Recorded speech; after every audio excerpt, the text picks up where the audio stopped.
All right. So Evie Sholette is a trained historian and philosopher, having graduated in 2015 from Lander University. A lifetime Charlestonian, she enjoys spending time downtown, exploring historical sites, eating good food, and working on her novel. She is a proud cat mom to Caesar and Polaris, whom she shares with her boyfriend, James, and she is proudly physically disabled and autistic. So thank you, Evie. I can't wait to hear what you're going to share with us this morning, and I'm going to mute myself and pass it to you. All right.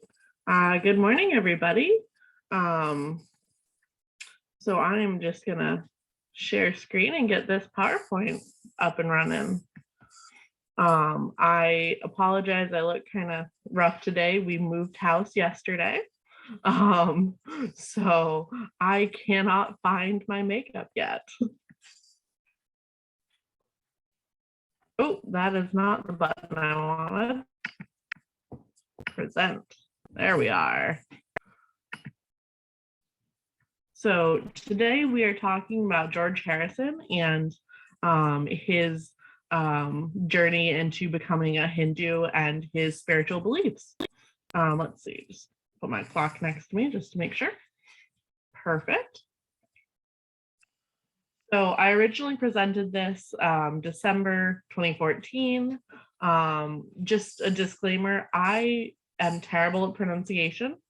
I don't know Hindi, so a few words might be a little garbled. I do not mean any harm by mispronouncing them. I just have trouble speaking sometimes because words are difficult. Move my little. There we go. So George Harrison said that he believes much more in the religions of India than in anything he ever learned from Christianity. The difference over here is that their religion is every second and every minute of their lives. It is them, how they act, how they conduct themselves, and how they think.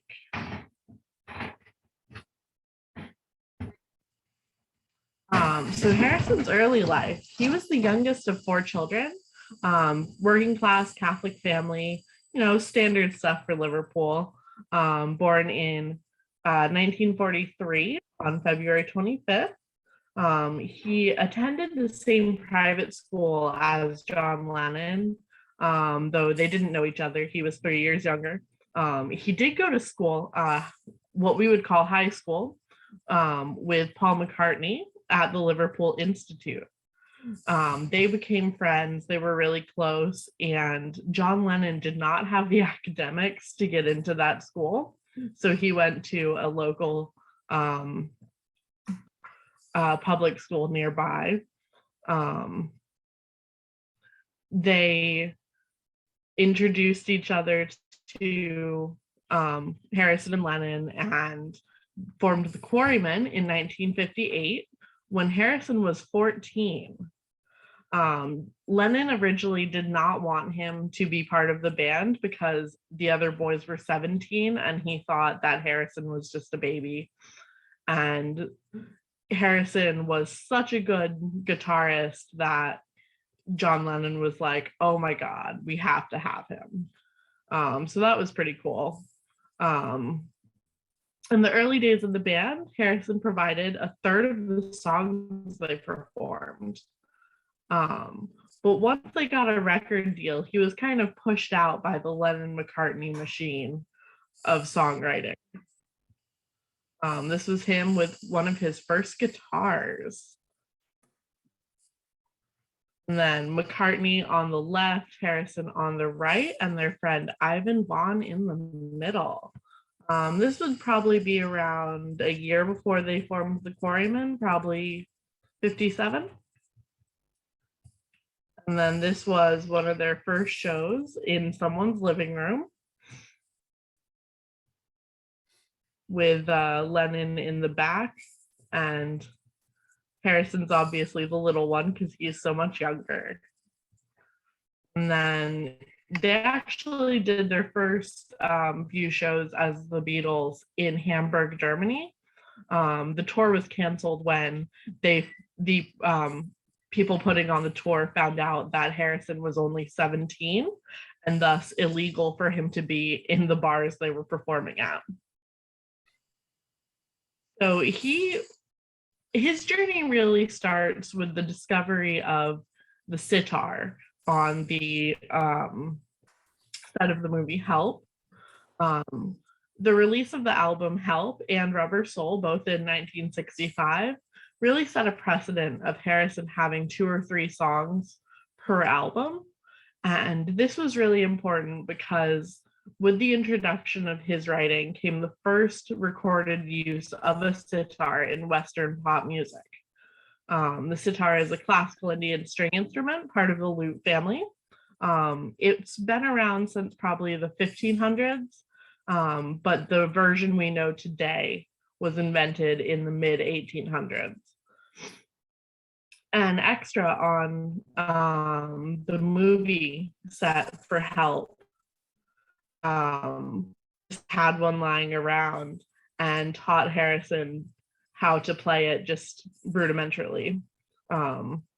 He really loved the sitar, and this led him to the music of Ravi Shankar, David Crosby of the Byrds, later of Crosby, Stills and Nash, really introduced him to Shankar's music.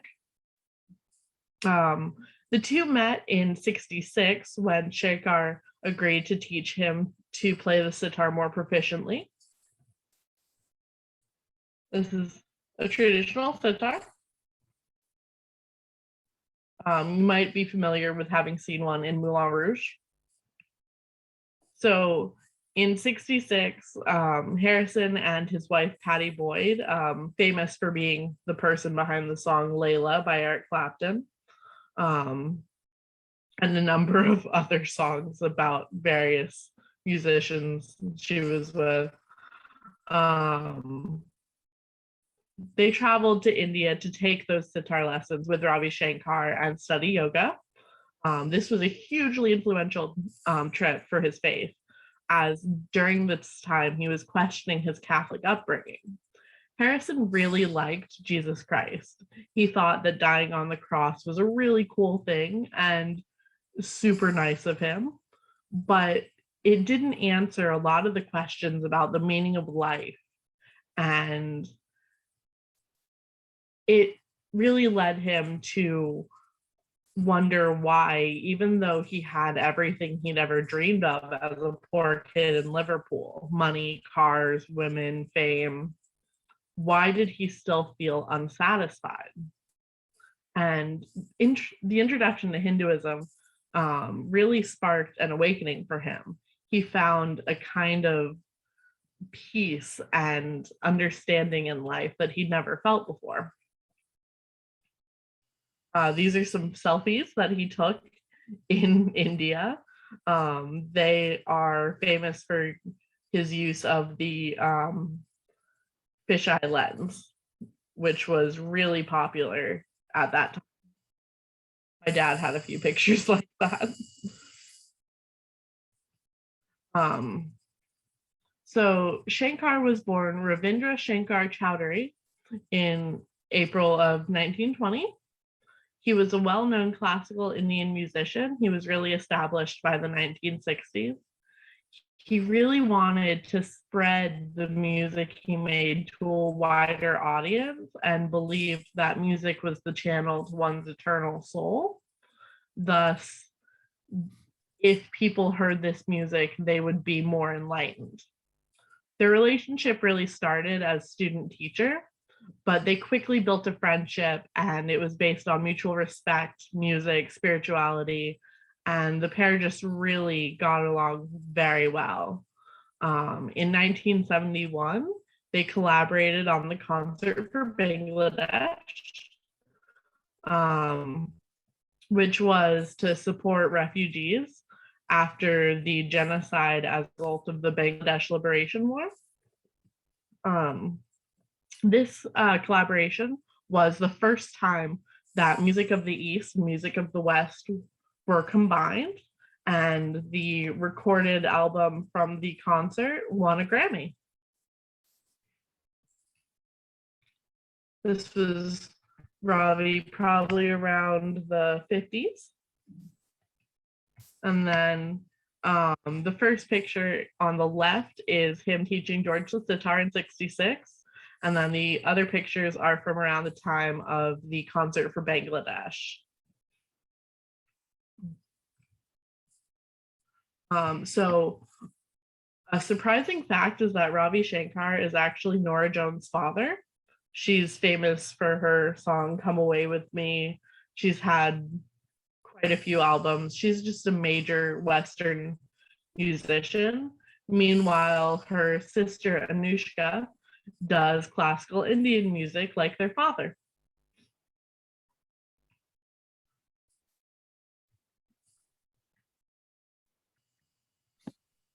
So by 67, Harrison was already deeply familiar with existential Hindu concepts. The song Within You, Without You off Sgt. Pepper's contains lyrics that show this familiarity with the concept of Maya, which according to Hindu belief is the veil of deceit covering the world. It's an illusion of the true self or higher spirit known as Brahman, which will be explained further in a few slides. But the best lyrics to illustrate this were the following. I'm not going to sing it because you don't want to hear that. We were talking about the space between us all and the people who hide themselves behind the wall of illusion. So the wall of illusion is Maya. Try to realize it's all within yourself. No one else can make you change. And to see you're really only very small, and life flows on within you and without you. That is my favorite line from the song. And it shows how in Hindu belief, everything is connected. Let's see if I can. There we go. My little pictures were blocking my screen. When you've seen yourself beyond yourself, then you may find peace of mind is waiting there. And the time will come when you see we're all one and life flows on within you and without you. So the concept of Brahman and Atman, which is further explained in a few slides, talks about how everything is part of the same spirit. And so he clearly has a good understanding of this.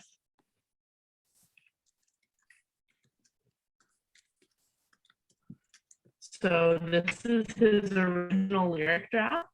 I just thought that was super cool. Olivia Harrison still to this day finds little scrap paper with his notes for songs on it. The most recent one was a song she found called Dear Ringo, and it was about how much George Harrison loves him. And so she shared that with Ringo Starr recently, and that made the headlines. So 68 was really important for a couple reasons. This was the first time that Harrison tried LSD. Shocking that it was that late, I know. But he claimed that it opened his mind to different levels of consciousness he'd been unable to reach previously. The drug's effect was so strong, it felt as if he'd never tasted, smelled, or heard anything before. And the experience left him with two thoughts. The recurring phrase, yogis of the Himalayas, which stuck around in his mind for a few months rather.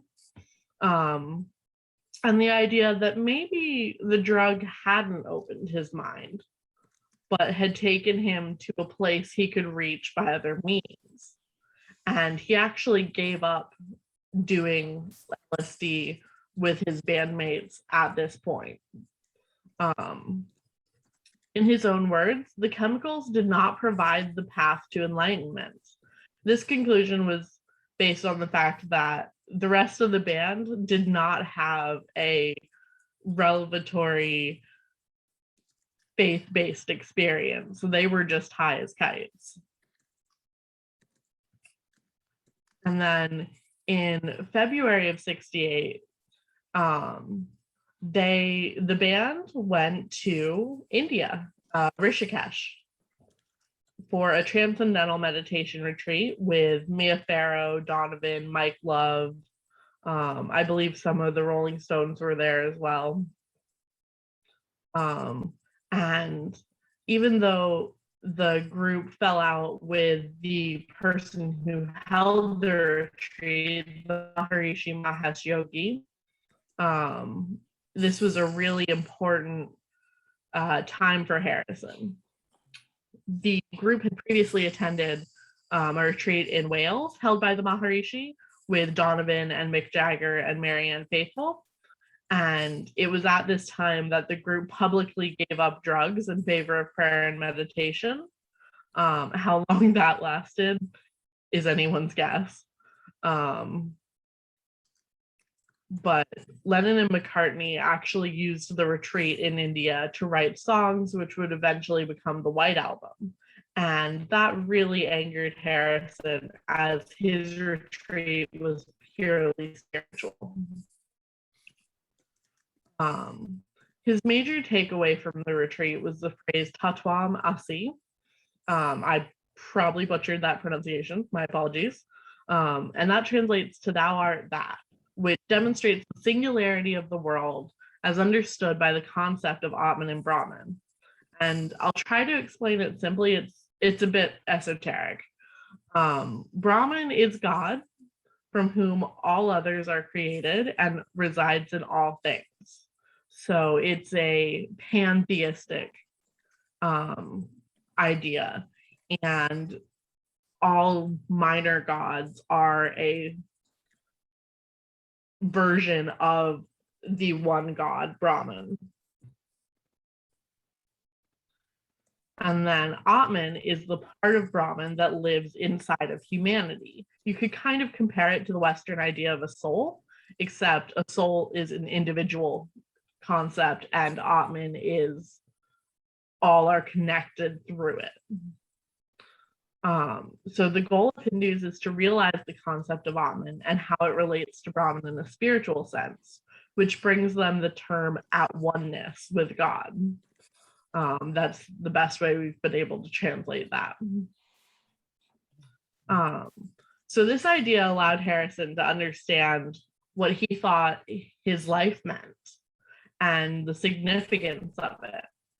And with that, he decided to give up pop music in favor of spiritual pursuits that would allow him to see the face of God.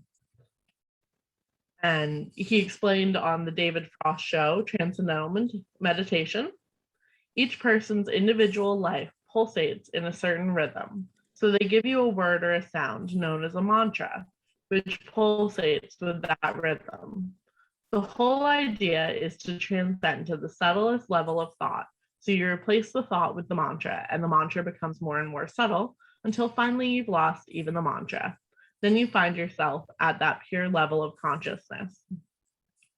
This is the Maharishi Mahesh Yogi in 78. He also, fun fact, founded a university that is accredited in Iowa. The Beatles with the Maharishi. So the first really spiritual thing that Harrison produced and recorded was the Hare Krishna mantra album. And he was inspired to make this by listening to the thoughts of an American Hare Krishna devotee by the name of Shim Sundar. And the album is a recording of the chants by the Hare Krishna sect in London. The title track was released as a single, and it became a #1 chart-topping hit in the UK and charted in nearly every major country worldwide. Harrison was really proud of this. He saw it as a way to help the world, and that because of this popularity, everyone in the world had the opportunity to hear the name of the Lord chanted and be led to enlightenment through it. And Lennon and McCartney were not happy with this. They thought it was a distraction from what they were trying to do as the Beatles. They were very frustrated by his devoutness, and it played a role in the dissolution of the band.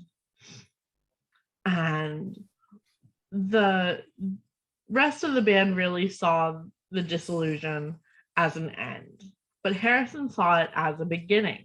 He was no longer the younger student of Lennon and McCartney, and instead he was embarking on a musical career as their equal.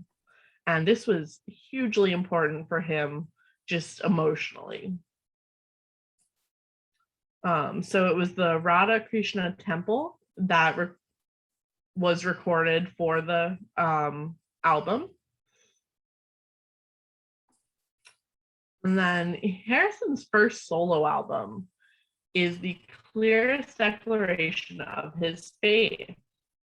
It's called All Things Must Pass and was released in 1970.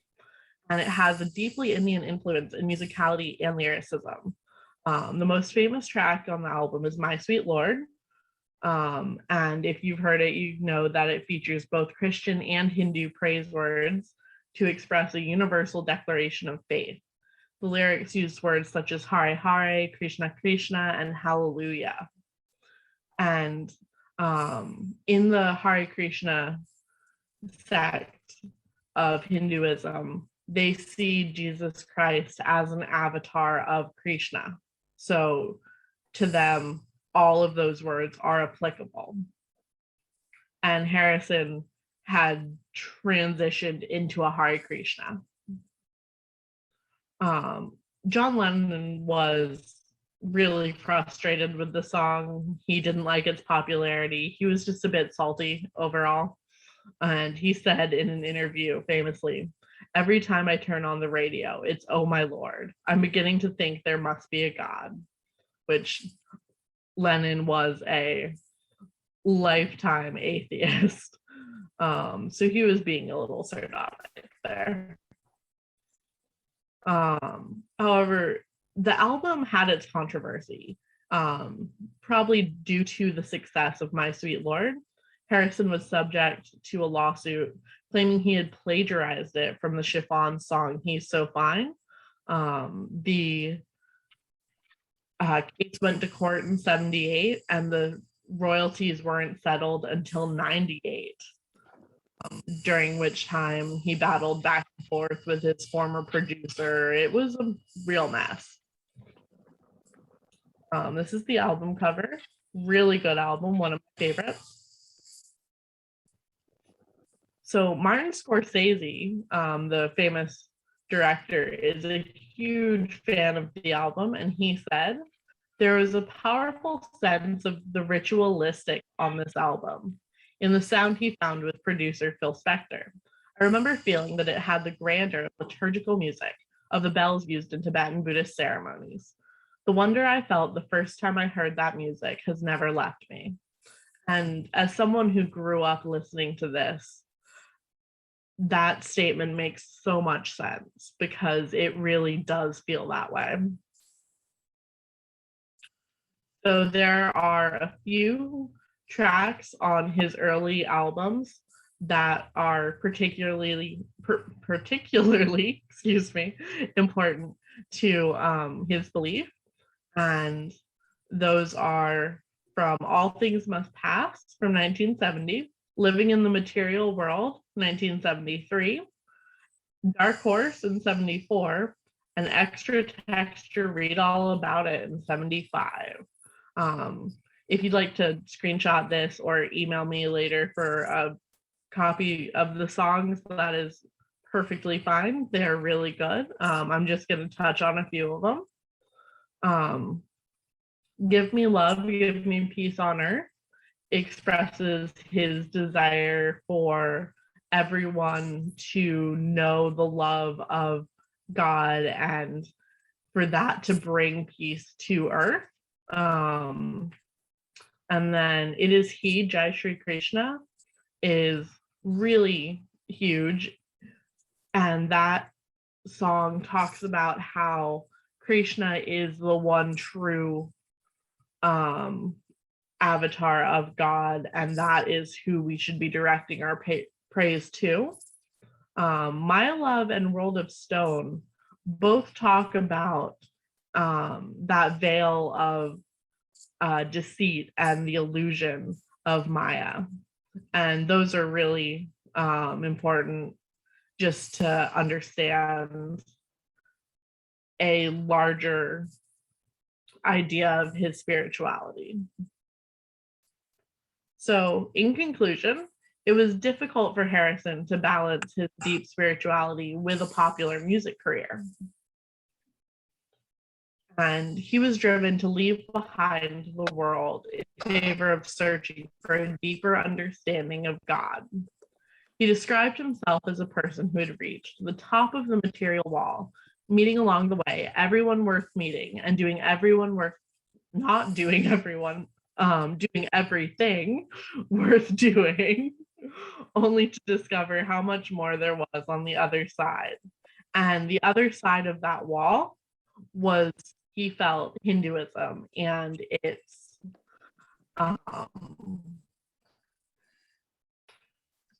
mysteries and just everything he could potentially learn. So my bibliography is a bit long, so I didn't include it. It can be found if you contact me over email, as well as the original paper, which has been updated and proofread since I last presented it. I'll give you a moment if you'd like to jot that down. You can also reach out to Danielle for my email. She has that and my number. All images were Google sourced. Thank you, Evie. I kind of went through that a little fast just to make sure we had time for questions, because it can be kind of complicated material. No, that was great. That was very interesting. So this is the time and forum where we open it up to questions. So you are welcome to unmute yourself and ask Evie directly your question if you have one. Yeah, and I'll go to gallery view so I can see everybody. Hey, Evie, it's Regina. Hey. That was so interesting, and I just really appreciate that as a musician who finds a lot of her spirituality through music. It just really hit home for me this morning. So I just I'm want so to glad. thank you and ask your permission to include some of those slides perhaps in the newsletter, or maybe just as interesting posts on our social media pages. Yeah, definitely. I'll send you the presentation. Thank you. Appreciate that. And I wish it would be so cool if some of those songs were sung today in this service. Wouldn't that have been a great, That would have been dovetail? cool. I know that Tom Ross's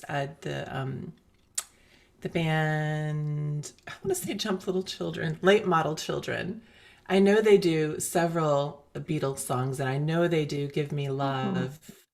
And so maybe in the future, I think they've actually played recently, but one of them, but in the future, maybe we can make sure they add this. They are on the calendar to play on November 14th. So maybe we need to connect you with Susan to coordinate some songs. That would be very cool. Mm-hmm. All right. Evie? Yes. Evie, in our meditation group, we talk a lot about Buddhism, and Buddhism strikes me as focusing on dying. You're living so that you're prepared to die.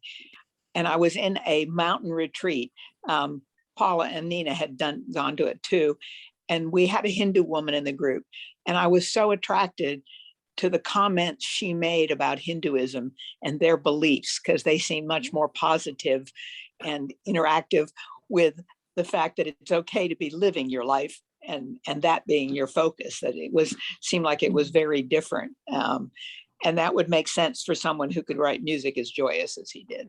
Yeah. Definitely. It is really different. And I love the just absolute joy that a lot of Hindu believers just have in their life. Thank you. I'm one of those folks that probably lost track of George Harrison, as he moved away from the music scene in, say, the mid 70s and late 80s. And the next time I really became aware of him was with the Traveling Wilburys.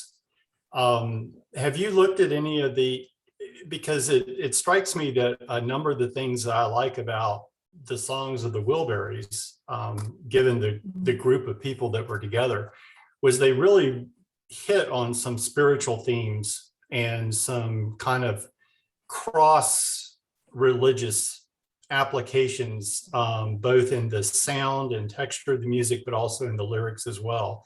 Have you had a chance to look at, what type of influence he may have had on that group? I've not done any formal research into it, but I am familiar with the band and their music. So that would actually be a really good place to go for future research. Thank you. Okay. Yeah. Because I've thoroughly enjoyed, this perception. I had no idea all this was going on to this extent. It's really neat. He's definitely my favorite Beatle, and so getting to really unpack his personal beliefs is just really special to me, especially as I get older. And in high school I thought John Lennon was amazing, and then you learn more about who they are as people, and it's like, no, George is where it's at. Yeah. Danielle, this is Regina again. I'm just reminded of that religious education trip that we took several years ago to the Hindu Temple and Cultural Center here in West Ashley, a stone's throw from my house. And I remember how just beautiful and peaceful and just special it felt, and joyful. And I had not really had a lot of experiences with that religion and that culture, and that was my kind of foray into it in my 40s at the time, I suppose it was.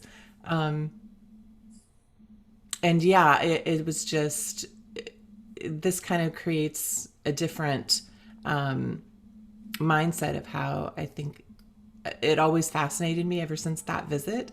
And now it's even kind of brought that back into my mind as far as just... Can that happen again? That sounds like something that would be very nice to have the opportunity to do. Yeah. That would be. Yeah, maybe we can start an adult visit. And I know Reverend Rebecca likes to collaborate, so maybe that could be in the future. Thank you, ma'am. Any other questions, closing thoughts? I don't see any hands up or faces, really. All right, we'll conclude there. This was great. Evie, thank you so much for sharing with us and taking this time. And yeah, so now we'll connect you with Susan and get some music collaborations going. And this is definitely an interesting topic. Yeah, and everyone feel free to contact me if you want the paper or a copy of the slides. I am happy to share that, as well as I'm working on making a playlist of even more songs that are important from his career. Awesome. All right, thanks everyone. We'll see you at 11 at church. Thank you. All right. Bye. Thank you for coming.